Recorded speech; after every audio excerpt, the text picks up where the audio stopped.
Good morning friends, કેમ છો? બધા મજામાં? ઓકે, આજે આપણે ગ્રામર ટોપિક ભણવા જઈ રહ્યા છીએ જેનું નામ છે એક્ટિવ પેસિવ વોઇસ. બરાબર છે, જેને આપણે ચેન્જ ધ વોઇસ ના નામથી પણ ઓળખીએ છીએ. ઓકે ચેન્જ ધ વોઇસ એટલે કે active to passive voice. Active માંથી જો પેસિવ માં ફેરવવું હોય તો આપણે કેટલાક નિયમોને અનુસરવા પડે. પહેલા તો સૌપ્રથમ જોઈએ કે એક્ટિવ વોઇસ કોને કહેવાય? તો જે વાક્યમાં કર્તા મુખ્ય સ્થાને હોય, કેવા સ્થાને હોય? મુખ્ય સ્થાને. અને કર્મ જે હોય એ ગૌણ સ્થાને હોય. કેવા સ્થાને? ગૌણ સ્થાન એટલે બીજું, ત્રીજું, ચોથું, પાંચમું કોઈ પણ સ્થાન હોય એને કેવું કહેવાય? ગૌણ સ્થાન કહેવાય. કર્તા મુખ્ય સ્થાને એટલે કયા સ્થાને? પ્રથમ સ્થાને હોય. કેવા સ્થાને હોય? પ્રથમ સ્થાને. તો તે વાક્યને કેવું કહીએ છીએ? એક્ટિવ વોઇસ કહીએ છીએ. જો એને પેસિવ માં ફેરવવું હોય, શેમાં ફેરવવું હોય? પેસિવ માં, તો તે મુખ્ય સ્થાન જે કર્તાનું હતું ત્યાં શું લાવવું પડે? કર્મ લાવવું પડે. એટલે કે કર્મ જે કોનું સ્થાન લઈ લેશે? કર્તાનું સ્થાન લઈ લેશે. અને જે કર્તા છે તે કોના સ્થાને આવી જશે? તો કર્મનું જે સ્થાન હતું ત્યાં કર્તા એટલે કે ગૌણ સ્થાને આવી જશે. બરાબર છે. તો ત્યારે તે એક્ટિવ માંથી શેમાં ફેરવાઈ જાય છે? પેસિવ વોઇસ માં ફેરવાઈ જાય છે. નિયમો જોઈ લઈએ તેના કે કેવી રીતે એક્ટિવ ટુ પેસિવ માં ખાલી સ્થાન બદલવાથી તે એક્ટિવ પેસિવ વોઇસ થઈ જાય નહીં, અથવા તો ચેન્જ ધ વોઇસ થઈ જાય નહીં. તેના માટે કેટલાક નિયમોને અનુસરવા પડે. પહેલો નિયમ છે કાળ ઓળખવો. કોઈ પણ સેન્ટેન્સ આપેલું હોય તો તેનો આપણે કાળ ઓળખવો પડે. જો તમને ટેન્સ નહીં આવડતા હોય તો તમે તે વાક્યને યોગ્ય રીતે એને શું કહેવાય કે નિરાકરણ લાવી શકશો નહીં, એને યોગ્ય રીતે પેસિવમાં ફેરવી શકશો નહીં. તો પહેલું છે કાળ ઓળખવો. બીજો નિયમ શું કહે છે? હુ એટલે કોણ વડે કરતા શોધવું. દાખલા તરીકે લખ્યું હોય સચિન પ્લેસ ક્રિકેટ ડેલી. આવું એક વાક્ય તમને આપી દે. ફોર એક્ઝામ્પલ જોઈએ તો સચિન પ્લેસ ક્રિકેટ ડેલી. તો એનો કાળ ઓળખીએ તો પ્લેસ લખ્યું છે તો એનો કાળ આપણે ઓળખીશું તો કયો આવશે? સિમ્પલ પ્રેઝન્ટ ટેન્સ એટલે સાદો વર્તમાન કાળ. બરાબર છે. ઓકે, હવે હું વડે શું શોધવાનું છે? કરતા. તો કોણ રમે છે? તો કે સચિન. તો સચિન એ શું થયો? કરતા થયો એટલે કે સબ્જેક્ટ થયો. ઓકે, ત્યારબાદ કે છે વોટ એટલે શું વડે કર્મ શોધવું. કર્મ શોધવું હોય તો શું વડે પ્રશ્ન કરવાનો? સચિન શું રમે છે? તો ક્રિકેટ. આ ક્રિકેટ એ શું થયું? કર્મ થયું. કોણ રમે છે? સચિન. તો સચિન એ શું થયો? કરતા એટલે કે સબ્જેક્ટ. કર્મ એટલે ઓબ્જેક્ટ. તો અહીંયા આપણે સબ્જેક્ટ અને ઓબ્જેક્ટ ને શોધવાના છે. તો અહીંયા સબ્જેક્ટ મળી ગયો અને ઓબ્જેક્ટ પણ મળી ગયો. ઓકે, ત્યારબાદ શું કહે છે? કર્તાના સ્થાને કર્મને આર્ટિકલ સાથે મૂકવું. અહીંયા ક્રિકેટ છે પણ ક્રિકેટની આગળ આર્ટિકલ લાગેલો નથી. બરાબર છે. પણ જો આર્ટિકલ લાગેલો હોય, આર્ટિકલ કયા? એ, એન અને ધ. જે પણ આર્ટિકલ લાગેલો હોય કર્મની આગળ તો એ કર્મને આર્ટિકલ સાથે જ ક્યાં મૂકવાનું છે? કર્તાના સ્થાને. તો કર્તાનું સ્થાન કોણ લઈ લેશે? કર્મ. જે આર્ટિકલ સાથે મૂકવાનું છે. ત્યારબાદ કે છે કર્મ પછી જે કાળ ઓળખ્યો હતો તે કાળનું. જે તે કાળનું એટલે ગમે તે કાળનું નહીં મિત્રો. જે તે કાળ એટલે કયો કાળ? જે કાળ આપણે પહેલા નિયમમાં ઓળખ્યો હતો તે કાળનું ટુ બી નું રૂપ. શેના પ્રમાણે? કર્મ પ્રમાણે. કર્મ કેવું હોઈ શકે? એકવચન પણ હોઈ શકે. કર્મ કેવું હોઈ શકે? બહુવચન પણ હોઈ શકે. તો એકવચન અથવા બહુવચન પ્રમાણેનું ટુ બી નું રૂપ કર્મ પ્રમાણે મૂકવું. કર્મ એકવચન હોય તો ટુ બી નું રૂપ એકવચન, કર્મ બહુવચન હોય તો ટુ બી નું રૂપ બહુવચન. ફોર એક્ઝામ્પલ અહીંયા આપેલા છે. દાખલા તરીકે સિમ્પલ પ્રેઝન્ટ ટેન્સ હોય.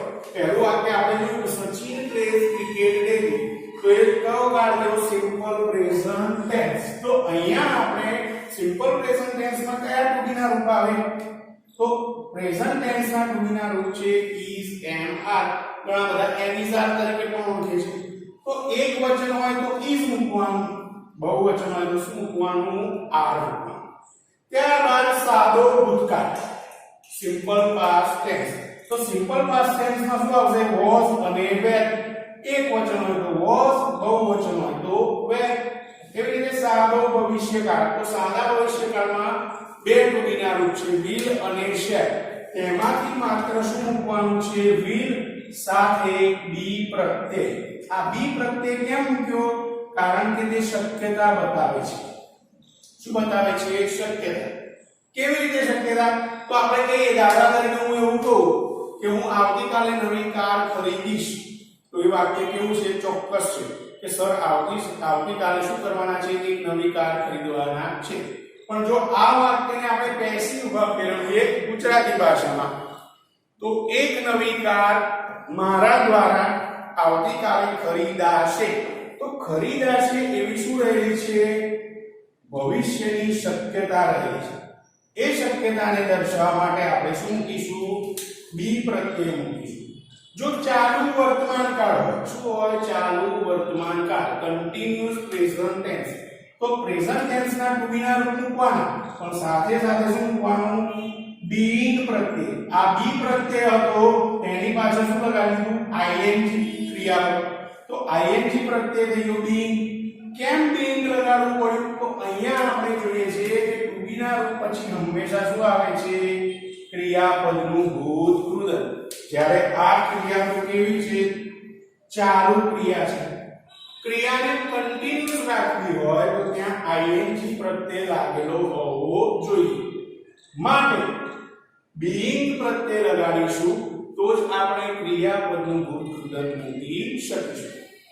એવી જ રીતે જો ચાલુ ભૂતકાળ હોય, તો ચાલુ ભૂતકાળમાં ભૂતકાળના ટુ બી ના રૂપ કયા આવશે? વોઝ અથવા વેર. એક વચનમાં વોઝ, બહુવચનમાં વેર. તેની પાછળ શું લગાડીશું? બીઇંગ પ્રત્યય. કારણ કે આ ક્રિયા પણ કેવી છે? કન્ટિન્યુ છે, સતત ચાલતી ક્રિયા છે. તો અહીંયા પણ ચાલુ ભૂતકાળ હોવાથી વોઝ વેર પછી બીઇંગ પ્રત્યય લગાવીશું. ત્યારબાદ પૂર્ણ વર્તમાન કાળ. ક્રિયા કેવી છે? પૂર્ણ થઈ ગઈ છે.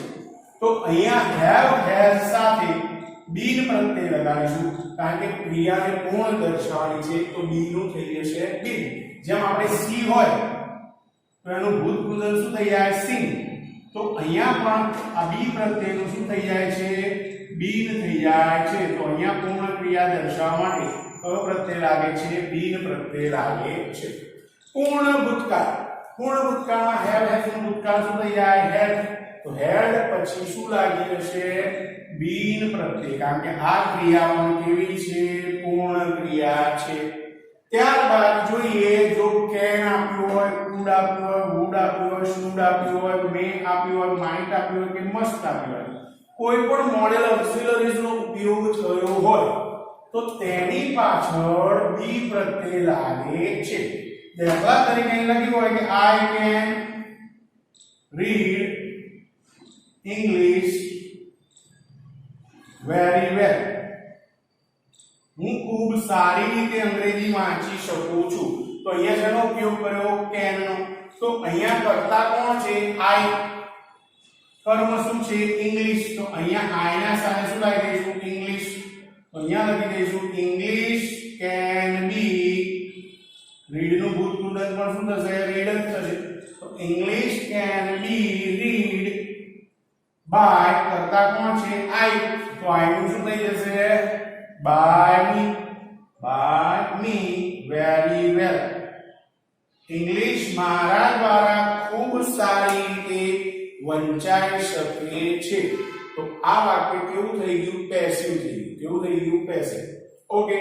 તો જ્યારે પણ કેન આપ્યો તો કેન બી કરવાનું, કુડ આપ્યું હોય તો કુડ બી કરવાનું, વુડ આપ્યો તો વુડ બી, શુડ આપ્યો તો શુડ બી, મે આપ્યો તો મે બી, માઇટ આપ્યો તો માઇટ બી, અને મસ્ટ આપ્યો હોય તો શું મૂકવાનું? મસ્ટ બી પ્રત્યય લગાડીને મૂકવાનું. ત્યારબાદ 6 નંબરનો નિયમ એવું કહે છે કે ટુ બી ના રૂપ પછી હંમેશા ક્રિયાપદનું ભૂતકૃદંત જ મુકાય છે. ગમે તે કાળ હોય, સિમ્પલ પ્રેઝન્ટ ટેન્સ હોય, પાસ્ટ ટેન્સ હોય કે ફ્યુચર ટેન્સ હોય કે કન્ટિન્યુઅસ ટેન્સ હોય, ત્યાં હંમેશા ને હંમેશા ક્રિયાપદનું શું મૂકવામાં આવે છે? ભૂતકૃદંત જ મૂકવામાં આવે છે. માટે આપણે બી, બીઇંગ અને બી પ્રત્યયનો ઉપયોગ કરીએ છીએ. ઓકે. ત્યારબાદ છે 7મો નિયમ. કર્મના સ્થાને. કોના સ્થાને? કર્મના સ્થાને. હમણાં આપણે જોયું કે ભાઈ અહીંયા કર્તાના સ્થાને શું મૂકી દીધું હતું? કરવાનું છે કે કર્મના સ્થાને કર્તાને બાય વડે કર્તરી સ્વરૂપમાં દર્શાવવો. બરાબર છે. તમે સર્વનામો તો શીખ્યા જ હતા. આપણા મુખ્ય 7 સર્વનામો હતા I, we, you, he, she, it અને they. તો આ 7 સર્વનામોને કર્તરી સ્વરૂપમાં દર્શાવવાના છે. દાખલા તરીકે જો I હોય, કર્તા તરીકે શું હોય I, તો કર્મના સ્થાને લઈ જતી વખતે તેને બાય વડે કયા સ્વરૂપમાં? કર્તરી સ્વરૂપમાં દર્શાવો. દાખલા તરીકે I હોય તો એનું શું થઈ જાય? by me. we આપ્યું હોય તો એનું શું થઈ જાય? by us. you આપ્યું હોય તો શું થઈ જાય? by you. he આપ્યું હોય તો શું થઈ જાય? by him. she આપ્યું હોય તો શું થઈ જાય? by her. અને it આપ્યું હોય તો થઈ જાય by it. they આપ્યું હોય તો તેનું થઈ જશે by them. જો કોઈ વિશેષ નામ હોય, અહીંયા ક્રિશિવ લખેલું છે તો ક્રિશિવ એ કેવું નામ છે? વિશેષ નામ, સર્વનામ છે નહીં. તો એનું બાય હિમ નહીં કરવાનું, પણ બાય કરીને જે વિશેષ નામ હોય તે જ લખવાનું. બાય ક્રિશિવ. જો ખુશી છોકરીનું નામ હોય તો શું લખવાનું? બાય ખુશી. મિસ્ટર કોઈ સરનેમ લખેલી હોય મિસ્ટર પટેલ તો લખવાનું બાય મિસ્ટર પટેલ. તો આ રીતે કર્તાને કર્મના સ્થાને લઈ જઈએ ત્યારે શેના વડે? બાય વડે દર્શાવવાનો છે અને તે પણ કર્તરી સ્વરૂપમાં. અને 8મો નિયમ કહે છે કે અન્ય શબ્દોમાં કોઈ જ ફેરફાર કરવાના નહીં. જો ટુડે આપ્યું હોય એક્ટિવ વોઇસમાં તો પેસિવમાં પણ ટુડે જ લખવાનું. કારણ કે તમે ભણી ગયા હશો 10મા 9મા 11મા ધોરણમાં કે ડાયરેક્ટમાં કે ઇનડાયરેક્ટમાં ફેરવીએ તો ટુડે નું ધેટ ડે થાય છે ને. એવી રીતે યસ્ટરડે આપ્યું હોય તો એનું શું થઈ જાય? The previous day. પણ આપણે અહીંયા ટુડે નું ટુડે જ કરીશું. એક્ટિવમાં યસ્ટરડે આપ્યું હોય તો પેસિવમાં પણ તેનું શું કરી દઈશું? યસ્ટરડે જ મૂકીશું. એમાં કોઈ ચેન્જીસ લાવીશું નહીં. અન્ય શબ્દોમાં કોઈ ફેરફાર કરીશું નહીં. તો આ નિયમો જો ક્રમશઃ અનુસરશો, 1 થી લઈને પહેલા નિયમથી લઈને તમે અહીંયા 8 નિયમ સુધી જો અનુસરશો તો કોઈ પણ કાળનું સેન્ટેન્સ તમને પૂછ્યું હશે તેને તમે શેમાં કન્વર્ટ કરી શકશો? પેસિવ વોઇસમાં, એટલે કે ચેન્જ ધ વોઇસમાં ફેરફાર કરી શકશો. તો આ નિયમો કમ્પલસરી બધાએ તૈયાર કરવાના રહેશે.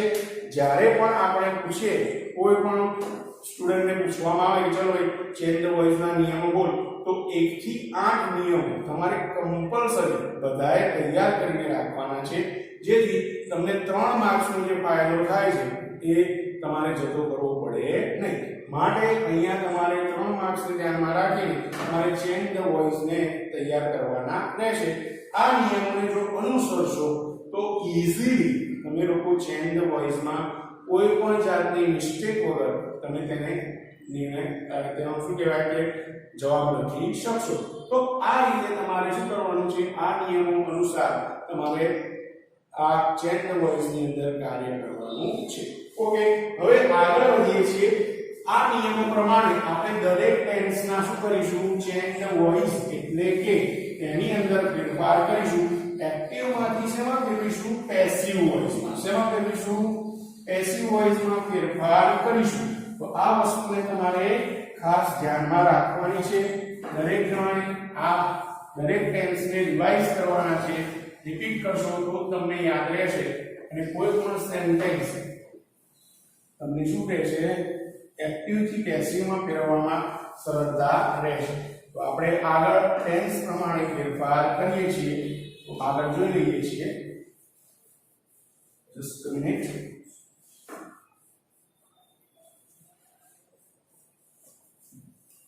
Yes, okay. શરૂઆત કરીએ છીએ આપણે simple present tense. Sorry,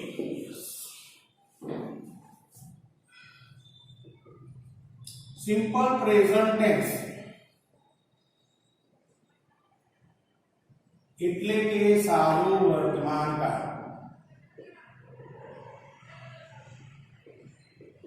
okay, સારા વર્તમાન કાળની અંદર જોઈએ તો સૌપ્રથમ તેનો શું જોઈશું? ઉપયોગ જોઈશું. શું જોઈશું? ઉપયોગ.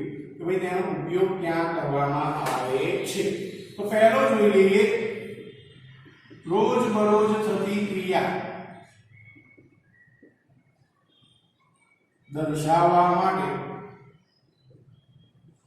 સાદા વર્તમાન કાળનો ઉપયોગ થાય છે. રોજબરોજ થતી ક્રિયા એટલે જે નિયમિત થતી હોય. દાખલા તરીકે એક્ઝામ્પલ જોઈએ તો અહીંયા લખ્યું હોય the sun rises in the east every morning. સૂર્ય દરરોજ સવારે પૂર્વ દિશામાં ઉગે છે. કોઈ દિવસ રજા પાડી હે ચલો ભાઈ આજ પૂનમનો દિવસ છે બરાબર, આ દિવાળી છે, આજે ક્રિસમસ છે, કોઈ દિવસ રજા પાડે ના. તો અહીંયા આ રોજબરોજ થતી ક્રિયા દર્શાવવાનું એક એક્ઝામ્પલ છે કે રોજબરોજ દરરોજ થતી ક્રિયા કઈ છે કે દરરોજ સૂર્ય પૂર્વ દિશામાં ઉગે છે. બીજો નિયમ જોઈએ કોઈ ટેવ દર્શાવવા માટે દરેકની અલગ અલગ શું હોય છે ટેવ હોય છે. જો કોઈ વ્યક્તિની ટેવ દર્શાવવી હોય તો પણ આપણે શું કરી શકીએ છીએ, આપણે આ ટેન્સનો ઉપયોગ કરી શકીએ છીએ. ફોર એક્ઝામ્પલ અહીંયા લખ્યું હોય કે she walks very fast. તેણી ખૂબ જ ઝડપથી ચાલે છે. તો ઝડપથી ચાલવાની ક્રિયા છે એને શું છે ટેવ દર્શાવે છે. શું દર્શાવે છે ટેવ. તો તેને દર્શાવવા માટે પણ આપણે સિમ્પલ પ્રેઝન્ટ ટેન્સનો ઉપયોગ કરી શકીએ છીએ. ત્રીજું સનાતન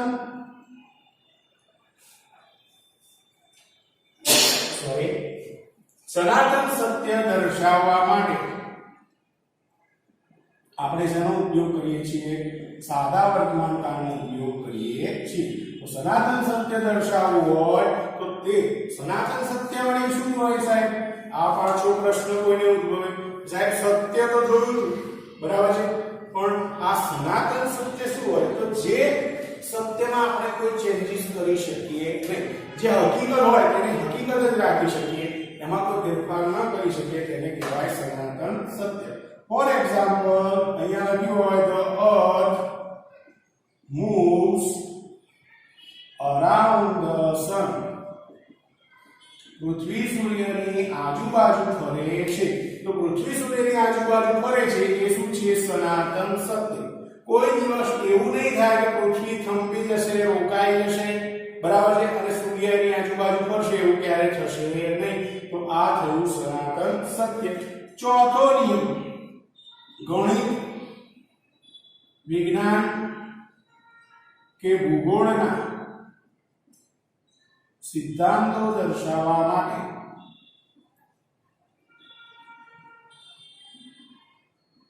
સાદો વર્તમાન કાળ વપરાય છે. ગણિત, વિજ્ઞાન કે ભૂગોળના સિદ્ધાંતો હોય. દાખલા તરીકે the earth moves around the sun. તો શેનો નિયમ થયો, ભૂગોળનો સિદ્ધાંત થયો. પૃથ્વી સૂર્યની આજુબાજુ ફરે આવું પણ સાબિત કર્યું ભૂગોળે. તો અહીંયા શું થયો સિદ્ધાંત. એવી રીતે અહીંયા વિજ્ઞાનનો નિયમનું એક એક્ઝામ્પલ જોઈએ કે the water boils on the high temperature.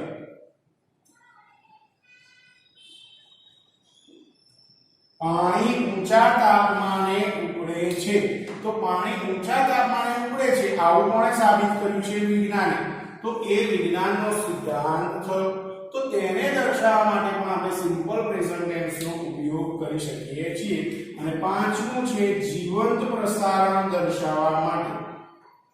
શું દર્શાવવા માટે, જીવંત પ્રસારણ દર્શાવવા માટે આપણે સાદા વર્તમાન કાળનો ઉપયોગ કરી શકીએ છીએ. ફોર એક્ઝામ્પલ ટીવી ન્યૂઝ ચાલતા હોય, લાઈવ ક્રિકેટ મેચ ચાલતી હોય, કોઈ વ્યક્તિની સ્પીચ અથવા ભાષણ ચાલતું હોય તો તેમાં પણ આપણે શેનો ઉપયોગ કરીએ, સિમ્પલ પ્રેઝન્ટ ટેન્સ. તમે ક્રિકેટ કોમેન્ટ્રી સાંભળશો તો એમાં મોટા ભાગના જે સેન્ટેન્સીસ છે એ જેમાં આવશે સિમ્પલ પ્રેઝન્ટ ટેન્સમાં આવશે બરાબર છે. ઓકે, તો આ બધા શું થયા, તેના ઉપયોગ થયા. શું થયા, ઉપયોગ. ત્યારબાદ હવે જોઈએ કાળ સૂચક શબ્દો. આ કાળને સૂચવતા હોય તેવા શબ્દો કયા, તો આ કાળને સૂચવવા માટે કેટલાક શબ્દોનો ઉપયોગ થાય છે. દાખલા તરીકે ટુડે એટલે આજે. sometime એટલે ક્યારેક. every વાળા શબ્દો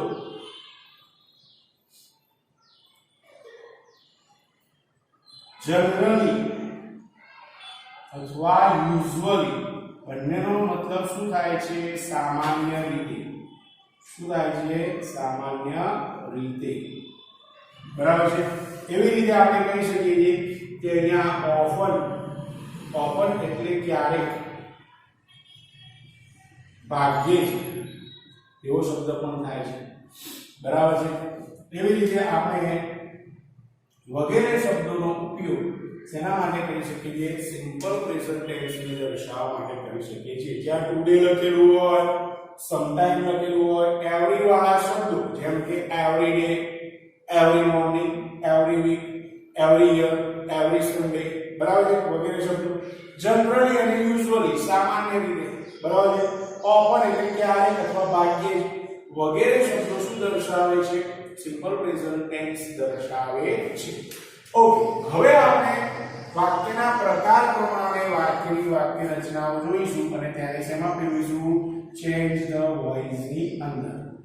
શરૂઆત કરીએ એસર્ટિવ સેન્ટેન્સીસ.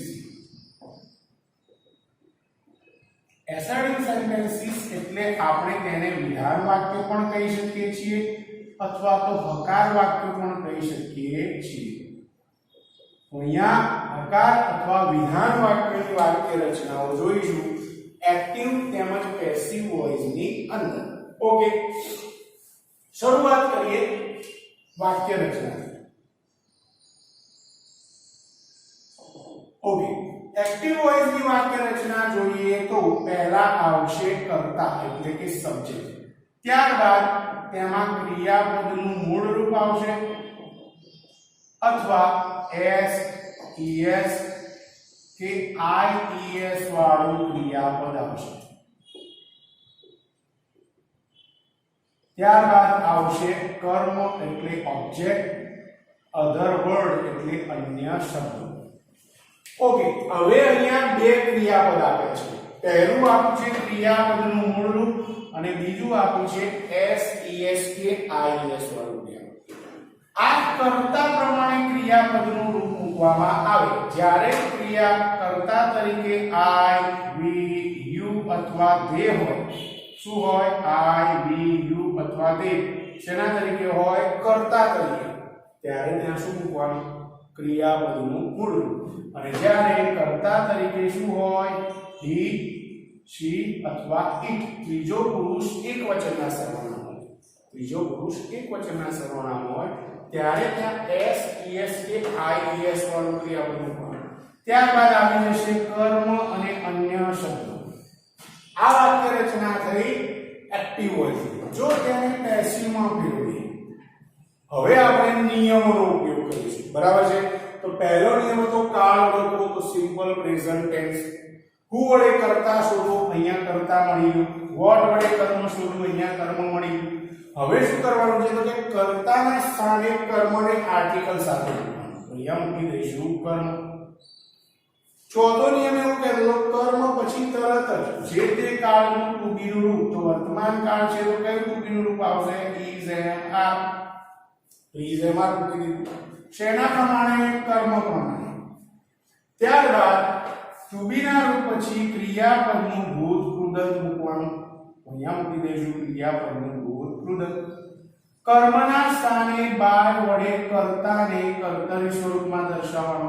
બાય વડે કર્તા મૂકી દીધો. અન્ય શબ્દોમાં કોઈ ફેરફાર કરવાના નહીં. તો અન્ય શબ્દો હતા તેના તે. ક્લિયર? તો અહીંયા કર્તાના સ્થાને કર્મ આવી ગયું. કર્મ પ્રમાણે ટુ બી નું રૂપ આવ્યું. ટુ બી ના રૂપ પછી ક્રિયાપદનું ભૂત કૃદંત આવ્યું.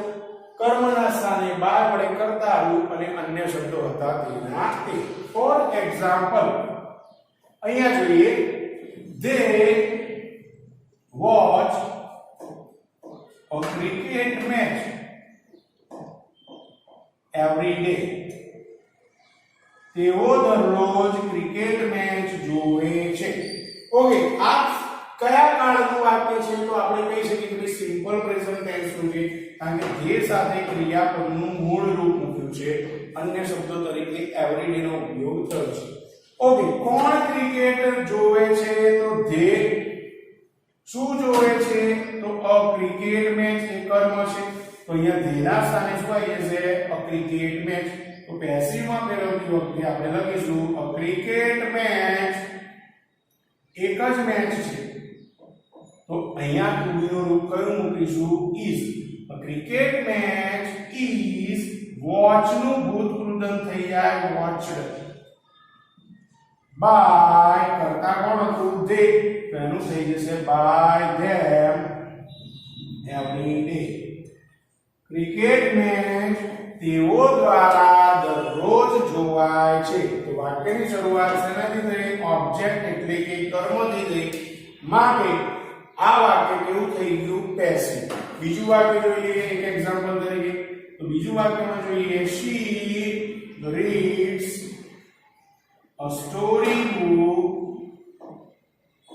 every night અથવા તો daily. તેણી દરરોજ એક વાર્તાની ચોપડી અથવા પુસ્તક વાંચે છે. કોણ વાંચે છે? she. શું વાંચે છે? a story. she ના સ્થાને શું આવી જશે? a story book. અહીંયા મૂકી દઈશું a story book. એક વચન છે માટે શું મૂકી દઈશું? is. reads માંથી ભૂતકૃદન કરી દઈશું read. s વાળું ક્રિયાપદ કેમ હતું? કારણ કે અહીંયા કર્તા તરીકે શું હતો? she. ત્રીજો પુરુષ એક વચન. તો a story book is read by her daily. એક વાર્તાનું પુસ્તક તેણીના દ્વારા દરરોજ વંચાય છે. વાક્ય કેવું થઈ ગયું? Passive voice. ઓકે, હવે નેક્સ્ટ પ્રકાર જોઈએ નેગેટિવ સેન્ટેન્સીસ. એટલે કે નકાર વાક્ય.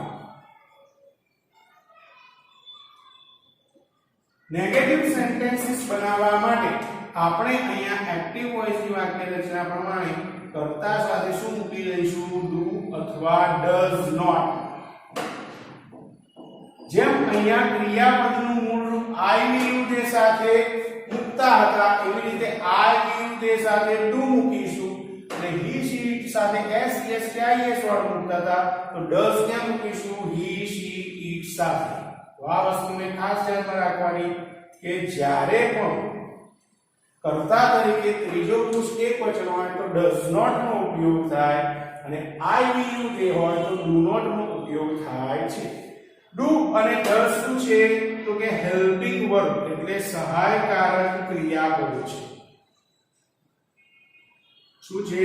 સહાયકારક ક્રિયાપદ. ત્યારબાદ આવશે ક્રિયાપદનું મૂળ રૂપ.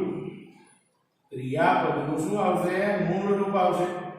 પછી આવશે કર્મ અને અન્ય શબ્દો, એટલે કે અહીંયા આપણે મૂકી દઈશું ઓબ્જેક્ટ અને અધર વર્ડ્સ.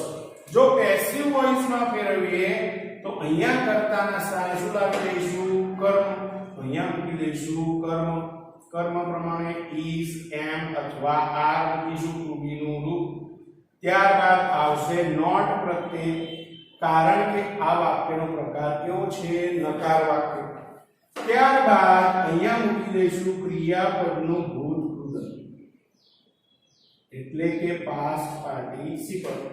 કર્મના સ્થાને બાય વડે કર્તા અને અન્ય શબ્દો. આ વાક્ય રચના શેની થઈ? Passive voice. શેની થઈ? Passive voice.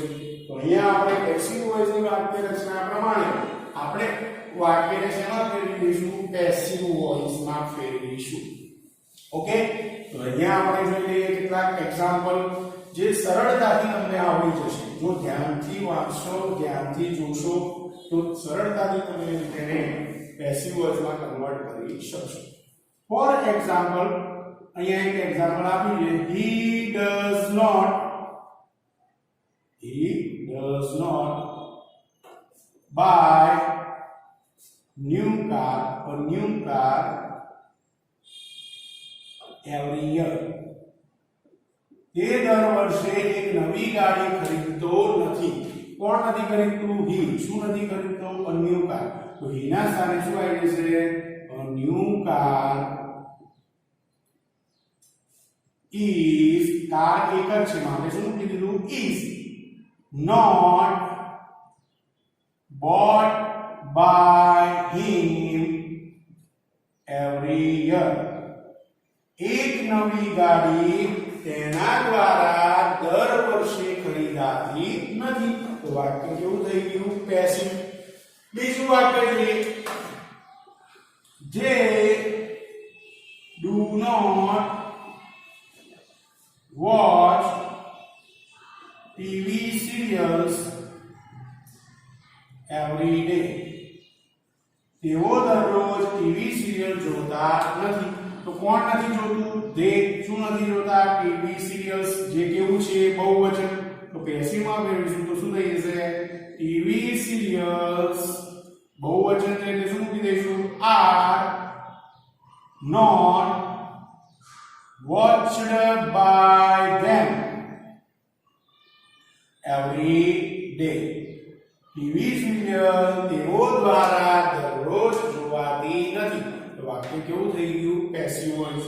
ઓકે, ત્યાં ભૂતકૃત પાસ્ટ પાર્ટિસિપલ કર્મના સ્થાને બાર વડે કરતા અન્ય શબ્દો અને પ્રશ્નાર્થ ચિહ્ન. આ વાક્ય રચના દે પેસિવ વોઇસ ની પ્રશ્નાર્થ વાક્ય. ફોર એક્ઝામ્પલ અહીંયા લખ્યું હોય does he play football every Sunday? શું તે દર રવિવારે ફૂટબોલ રમે છે? આવો એક પ્રશ્ન છે. કરતા કોણ છે? he. કર્મ શું છે? અ ફૂટબોલ. તો he ના સ્થાને શું આવી જશે? અ ફૂટબોલ, જે એક વચનનું છે. અહીંયા પેસિવ માં ફેરવતી વખતે શું કરીશું? is a football play નું થઈ જશે played by he. કરતા છે તો શું મૂકી દઈશું? by him every Sunday. શું ફૂટબોલ તેના દ્વારા દર રવિવારે રમાય છે? તો વાક્ય કેવું થઈ ગયું? પેસિવ. બીજું વાક્ય જોઈએ do you read the newspaper every morning? શું તું દરરોજ સવારે સમાચાર પત્ર વાંચે છે? કરતા કોણ છે? you. કર્મ શું છે? the newspaper. તો the newspaper ક્યાં આવી જઈશું? you ના સ્થાને, જે પણ કેવું છે? એક વચન. તો અહીંયા શું આવશે? is the newspaper read by you every morning? તો આ વાક્ય કેવું થઈ ગયું? પેસિવ. શું સમાચાર પત્ર તારા દ્વારા અથવા તમારા દ્વારા દરરોજ સવારે વંચાય છે? વાક્ય કેવું થઈ ગયું? પેસિવ હોય. તો આ રીતે આપણે હકાર, નકાર અને પ્રશ્નાર્થ વાક્યોને પેસિવ વોઇસમાં ફેરવી શકીએ છીએ. તો આ પ્રમાણે તમારે સિમ્પલ પ્રેઝન્ટ ટેન્સની અંદર ચેન્જીસ કરવાના રહેશે. આશા રાખીએ કે તમને સમજણ પડી હશે. વાક્ય રચનાઓ એકદમ સરળ છે. નિયમો કમ્પ્લીટલી તમારે તૈયાર કરવાના રહેશે. બરાબર છે? તો નેક્સ્ટ ટાઈમ હવે આપણે આગળ વધીશું અલગ અલગ પ્રકાર સાથે. હવે આપણે પ્રશ્નાર્થ વાક્યો જોઈશું. WH અને હાઉ વાળા પ્રશ્નાર્થ વાક્ય. બરાબર છે? Okay, take care, by.